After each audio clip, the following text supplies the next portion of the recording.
बीते दिनों छत्तीसगढ़ के मुख्यमंत्री विष्णुदेव साय ने एक बयान दिया जिसमें उन्होंने कहा कि इस बार मानसून में भी एंटी नक्सल ऑपरेशन जारी रहेंगे। इसका मतलब ये है कि चाहे परिस्थिति कैसी भी हो, नक्सलियों के खिलाफ जो लड़ाई है वो रुकने नहीं वाली और ना ही धीमी होने वाली है। उन्होंने क्या कहा, एक बार ये बयान सुन लीजिए।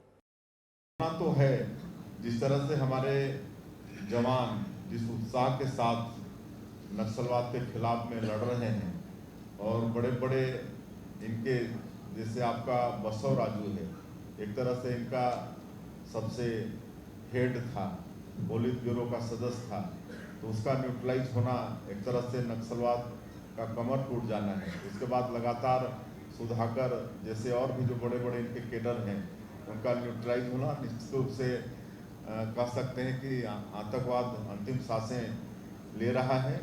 थोड़ी असुविधा तो होती है बारिश के कारण, फिर भी ऑपरेशन जारी रहेगा।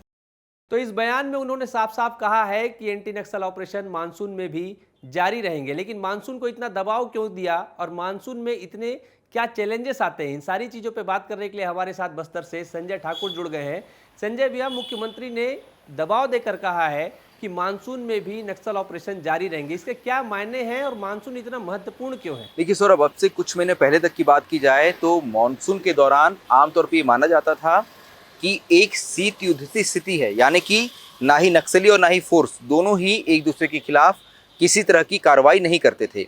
नक्सली जहां हैं वहीं वो स्थिर रहते थे, वहीं दूसरी ओर फोर्स भी जंगलों में किसी तरह के बड़े ऑपरेशन को अंजाम नहीं देती थी। लेकिन पिछले 18 महीनों में हमने देखा है कि ये तस्वीर लगातार बदली है।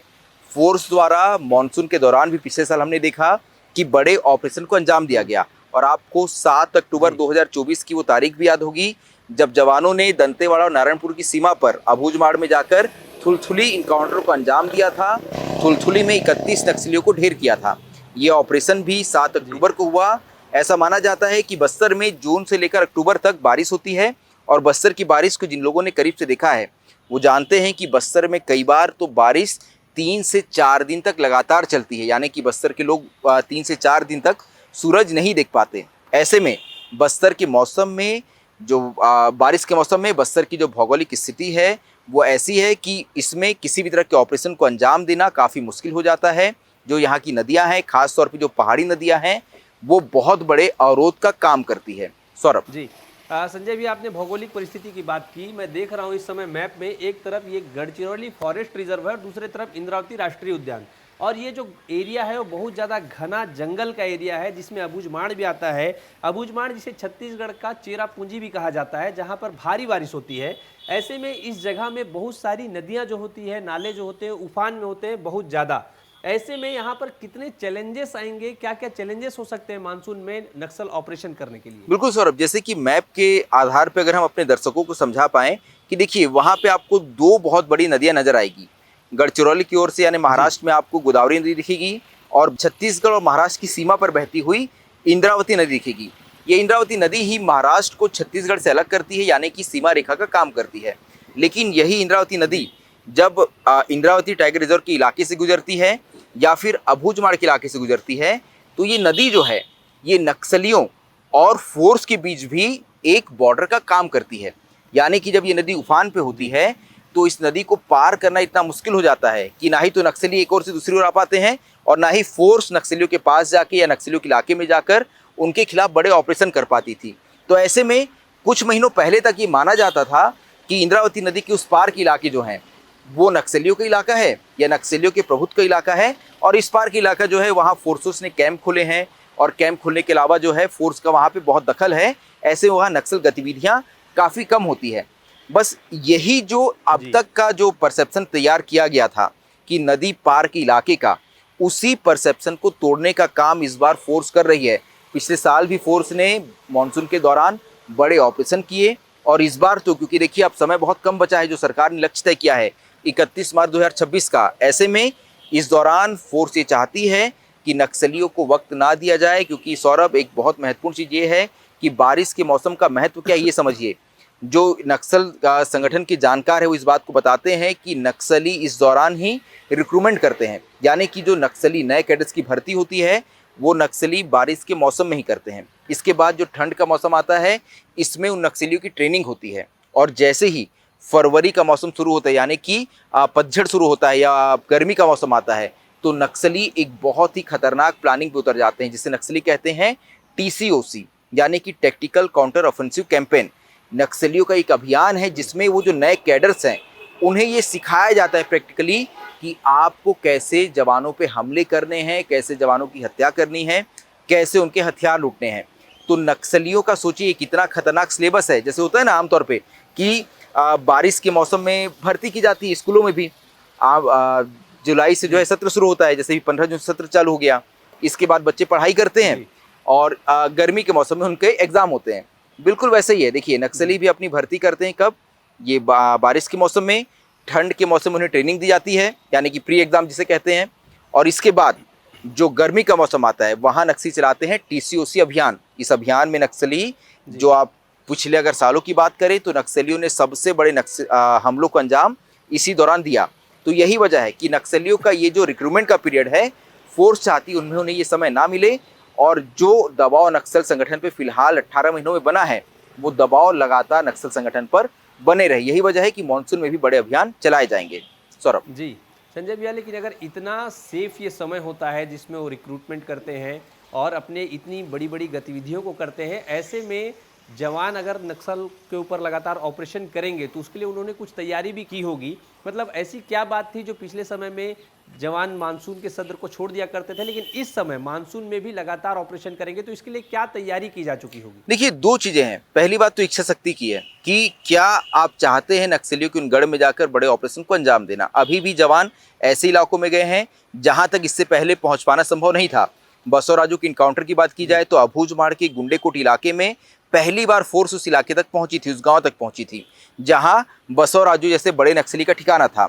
और देखिए उस वक्त भी क्या हुआ, जब ये ऑपरेशन अंजाम दिया गया, बसवराजू मारा गया, उसके साथ 27 के साथी मारे गए। जवानों को 24 घंटे लग गए जंगलों से बाहर निकलने में। क्यों? क्योंकि जैसे ही इनकाउंटर खत्म हुआ, वही बस्तर की तेज बारिश जो है वो शुरू हो गई, और इसका असर इतना अधिक था कि वो जवान, इतने बड़े ऑपरेशन को अंजाम दिया जवानों ने, वो जवान उन्हीं जंगलों में फंस गए। उस जंगल से बाहर निकलने में उन्हें 24 घंटे का समय लगा, क्योंकि जिन नदी नालों को पार कर जवान उन जंगलों तक पहुंचे थे, वो थोड़ी बारिश में ही उफान पे आ गए। और यही सबसे बड़ी चुनौती है, क्योंकि ऐसे यहाँ पहाड़ी नाले हैं जो हल्की बारिश में ही, कुछ किलोमीटर दूरी पे बारिश होगी, पहाड़ों से एक साथ पानी जो है उन नालों में पहुंचता है, और ये नाले जो हैं, जो अचानक आप बोलेंगे कि नाले सूखे हुए थे, वहाँ एकाएक पानी का बहाव बहुत तेज हो जाता है। यही वजह है कि कई तस्वीरें भी आती हैं इन जवानों के ऑपरेशन की, जिसमें हम देखते हैं कि जवान बहुत तेज नालों को पार कर रहे हैं। दूसरी बात जो आपने कहा, अगर आप मैप में सौरभ दिखा पाएं तो आपको इस इंद्रावती नदी पर कुछ ब्रिज नजर आएंगे। छिन्नार के पास, बेदरे के पास, देखिए 70 सालों बाद आज़ादी के जो है यहाँ पहली बार ब्रिज तैयार हो पाए, और इन्हीं ब्रिज के बनने के बाद पूरी पिक्चर बदल गई। क्योंकि इन ब्रिज के बनने के बाद अब जवान जो पहले बारिश के मौसम में इस इंद्रावती नदी को, जो कि बहुत विशालकाय नदी है, पार नहीं कर पाते थे, अब इस ब्रिज की मदद से जवान इस नदी को पार कर सकते हैं। तो सौरभ पहले एक बार वो ब्रिज आप दिखाइए, फिर इस बारे में हम बात करते हैं।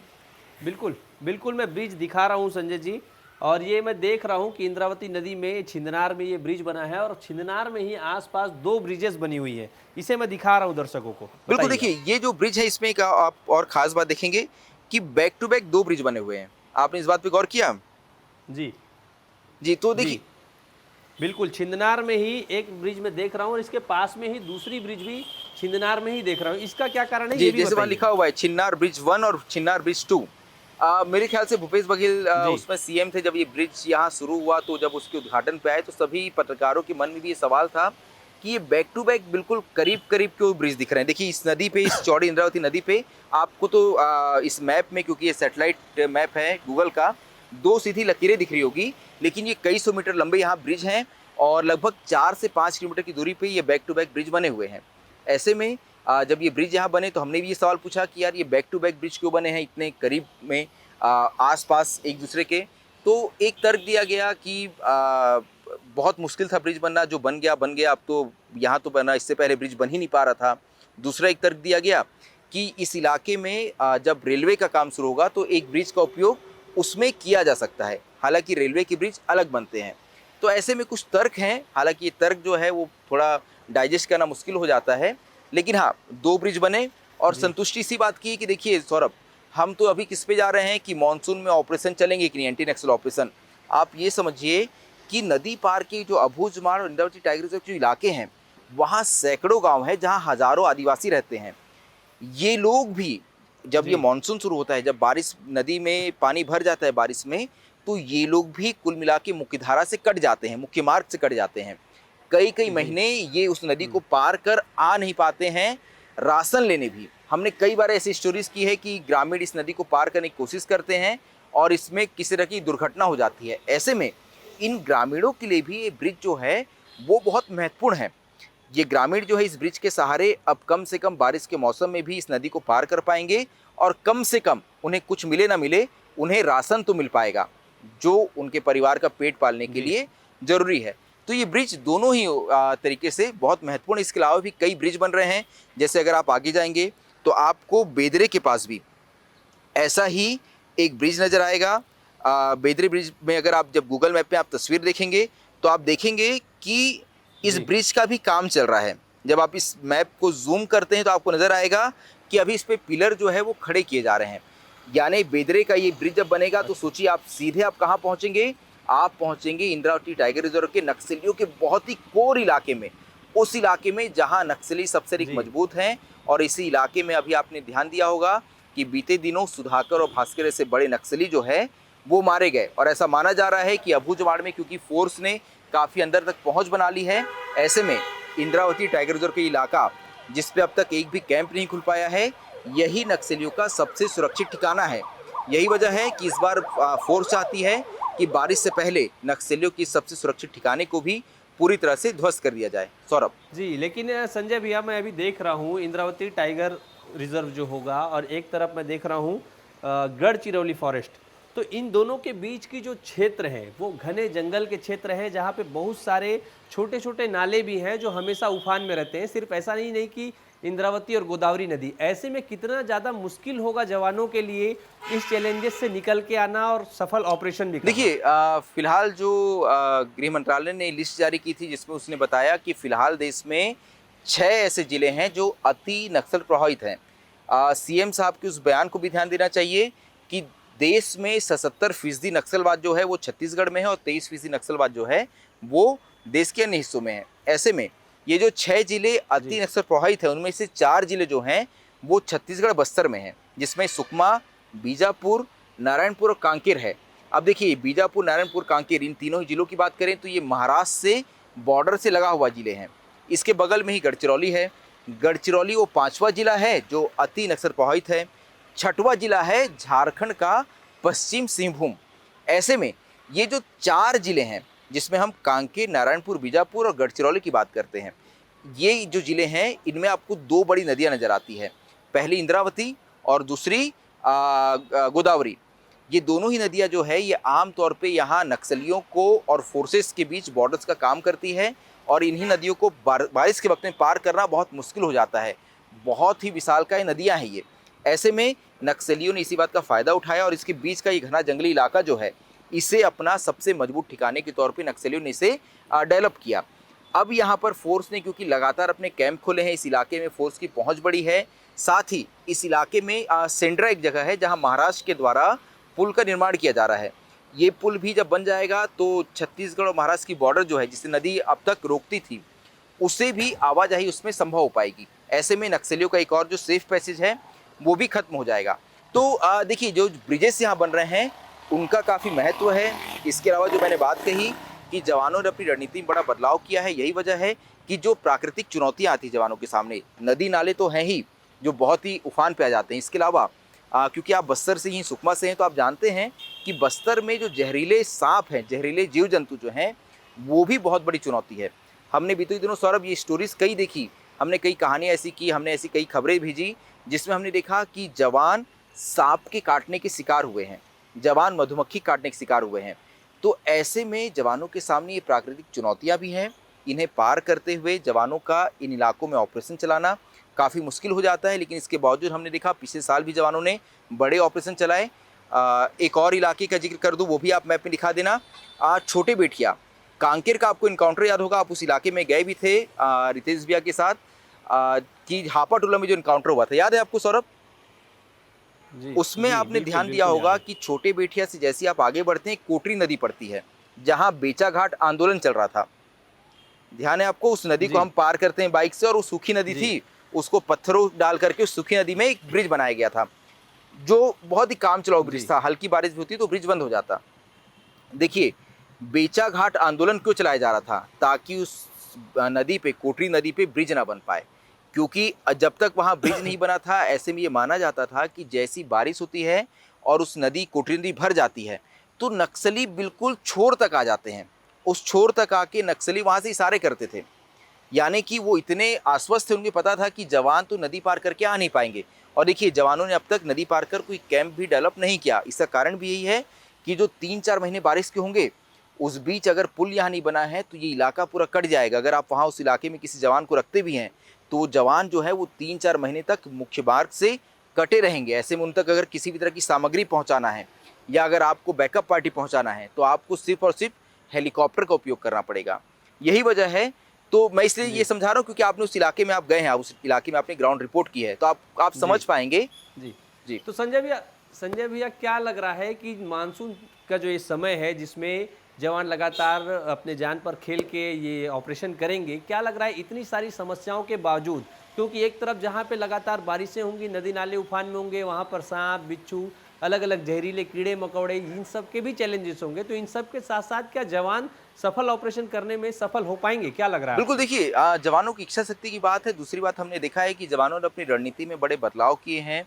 जवान आधुनिक गैजेट से सुसज्जित हुए हैं। जवानों के पास बड़े अच्छे गैजेट हैं, जिसके माध्यम से जवान जो है वो काफ़ी बेहतर ऑपरेशंस को अंजाम दे पाते हैं। दूसरी ओर, जो आपने कहा कि जो प्राकृतिक चुनौती जी है जवानों के सामने, जिसमें नदी नालों के अलावा जो आपने सांप और इस तरह के चुनौतियों का जिक्र किया, तो वाकई ये चुनौती जवानों के सामने है। हमने ये भी देखा कि जवान कई बार सांप के काटने से, मधुमक्खी के काटने से, या इस तरह की चुनौतियों के चलते भी जवान घायल हुए हैं। यहाँ तक कि जवानों की शहादत भी हुई है। ऐसे में ये जवानों के सामने बड़ी चुनौती तो है ही कि मानसून के वक्त कैसे ऑपरेशन चलाए जाएं। लेकिन दूसरी ओर हम देख रहे हैं कि जवानों ने इस दौरान ऑपरेशन चलाए भी हैं। जवान विपरीत परिस्थितियों का सामना करते हुए नक्सलियों के गढ़ में पहुँचते हैं और वहाँ पर बड़े ऑपरेशंस को अंजाम भी देते हैं, जिसमें कई बड़े कैडर के नक्सली मारे जाते हैं। ऐसे में सौरभ, उम्मीद तो यही जी जताई जा रही है कि इस साल भी हम देखेंगे कि कई बड़े ऑपरेशंस जवान अंजाम देंगे और उसमें जवानों को बड़ी सफलताएं मिलेगी। और जो सरकार ने एक लक्ष्य तय किया है 31 मार्च 2026 का, उस ओर जवान तेजी से आगे बढ़ेंगे, क्योंकि ये बारिश का मौसम, जो हमने बात की कि रिक्रूटमेंट का वक्त है। ऐसे में मुझे लगता है कि जवानों की इस ऑपरेशन का मुख्य उद्देश्य यही है कि नक्सलियों को, जो लगातार बैकफुट पर हैं, एकजुट होकर प्लानिंग नहीं कर पा रहे, उन्हें ये समय ना दिया जाए कि वो फिर से रिक्रूटमेंट कर पाएँ और नए कैडर्स की भर्ती कर पाएँ। सौरभ। बिल्कुल संजय भैया, आपने सारी चीज़ें बताई कि क्यों जवान मानसून में भी लगातार ऑपरेशन करेंगे, ताकि जो माओवादी हैं उन्हें एकजुट होने का मौका ना मिले, और जो इतनी लीड बना के रखे हैं जवान सरकार माओवादी के ऊपर, वो लीड से कहीं से भी किसी भी प्रकार का हल्का ना हो पाए वो लीड, और इसीलिए मानसून में भी लगातार ऑपरेशन जारी रहेंगे। आपने बहुत अच्छे से सारी चीज़ों को समझाया, इसके लिए बहुत बहुत धन्यवाद। और मैं दर्शकों से ही पूछना चाहता हूं कि हमारी बातचीत आपको कैसे लगी। ये सारी बातें अगर आपको अच्छी लगी होगी तो कमेंट करके बताइएगा, और मैं और संजय भैया आगे भी आपको माओवाद से लेकर, नक्सल से लेकर और जवानों से लेकर जो भी बातें होंगी लगातार ऐसे ही आप तक पहुंचाते रहेंगे। धन्यवाद।